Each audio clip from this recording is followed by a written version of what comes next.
Despite all the progress we've made, there is still a shit ton of work to be done. Probably due to some traumatic event in the womb or early childhood, I've chosen a profession which constantly forces me to expose myself to things that upset me. Thus, the other day I smacked myself in the face with a headline from The Guardian that read, "Britain not close to being a racially just society. Finds 2-year research project." Since I am far more masochistic than sadistic, I will kindly spare you most of the trauma I endured actually reading the fucking article.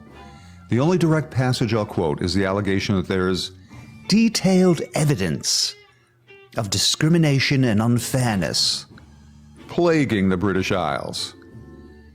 Imagine being so confused about the difference between the subjective and the objective that one can declare under cover of a news story that there is detailed evidence of unfairness. As a guy who's almost of entirely English and Irish descent, I don't think the following facts are remotely fair to those of us whose veins pulse with blood from the British Isles. England, Scotland, and the Republic of Ireland have a combined estimated population of around 66.5 million people. Their governments are all currently headed by non-whites. England's Prime Minister Rishi Sunak is a Hindu who was born to parents of Punjabi descent who migrated to Britain from East Africa in the 1960s. Humza Yousaf, First Minister of Scotland, also has foreign-born parents of Punjabi descent. Yousaf is a Muslim. Leo Varadkar, the Republic of Ireland's Taoiseach, is openly gay. His father was born in Mumbai. Varadkar's mother was born Miriam Howe and appears to be the only progenitor of the 3 brown heads of state who is of British ancestry. But that is more than counterbalanced by the fact that London's mayor, since 2016, Sadiq Khan, is a Muslim of Pakistani descent. The combined population of the only other scraps of land in the British Isles, Wales and Northern Ireland, is a puny 5 million. Mark Drakeford, First Minister of Wales, appears to be of genuine Welsh descent. He may be gone by the end of the year, possibly to be replaced by the Zambian-born Vaughan Gething.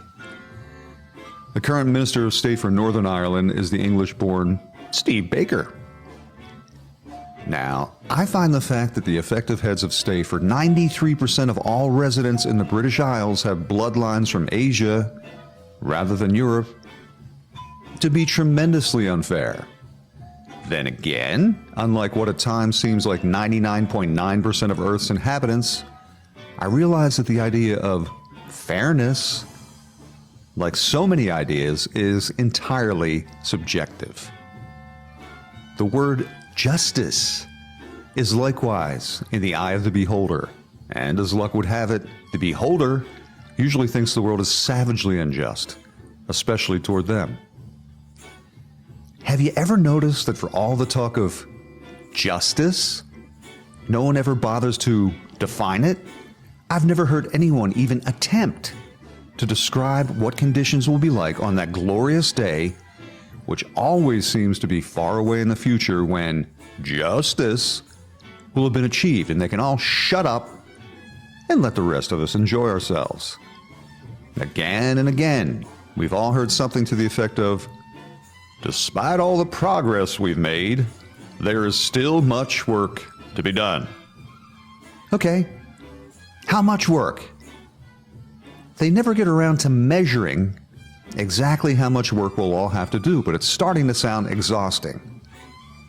I searched the phrase, "there is still much work to do," on a website called Power Thesaurus, and it yielded a robust 37 synonymous phrases such as "still have a lot to do" and "there is a long way to go." A search for "there is still much work to be done" resulted in 47 phrases, but at least it gave me a glimmer of optimism because, unlike much work to do, it at least implies that one day the fucking work will be done. A Google search for "despite all the progress we've made" shat back 27,300 results at me. As you might have guessed, we've apparently made a lot of progress addressing phantasms such as racial inequality, homophobia, sexism, and all the other mortal sins in the New Church Ladies' Catechism. But, inevitably, there's still work to be done. Much work. In March of 1968, Martin Luther King Jr. famously declared, "We shall overcome because the arc of the moral universe is long, but it bends toward justice." Yeah, apparently justice is going to take a long time and a lot of work. A month later, MLK said, "I've seen the promised land. I may not get there with you, but I want you to know tonight that we, as a people, will get to the promised land." Now, pardon me for sounding like a bit of a dick, but I think that if MLK actually saw the promised land, it was unfair of him not to at least take a picture. 55 years after his father's death, MLK's obese and charisma-free son, MLK III, it's like a fucking movie sequel, declared, "We still have a long way to go." Has anyone bothered to hire a surveyor to determine either in kilometers or miles how long this way is that we still have to go before we get there? By the way, who is this we that shall overcome? The word overcome sounds uncomfortably close to overpower, just as justice often seems like an overly polite way of saying revenge.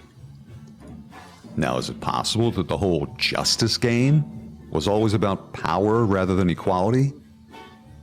With racial justice, first came desegregation. Then chitter-chatter about us all getting along. Then came endless Negro worship, along with the ritual demonization of everything white. Feminism used to be about treating women equally.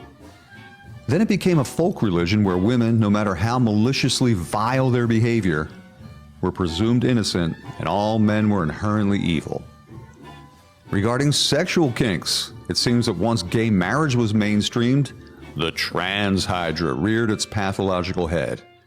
Now that all mainstream media outlets, the educational industrial complex, and the government have caved in and used proper, in other words, inaccurate, gender pronouns, things are lurching toward normalizing pedophilia, destigmatizing the sad spectacle of men in diapers, and encouraging sex between humans and livestock.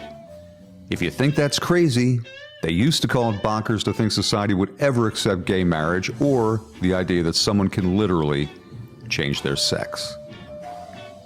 It's inaccurate to say they keep moving the goalpost, when the exact location of the goalpost was never defined in the first place. There were never any goalposts, just as there was never any finish line.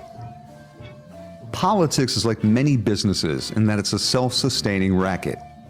If it actually solved the problems it purports to solve, it would render itself obsolete. It's all a scam, a grift, a con, a boondoggle. It's kind of brilliant in a sick way.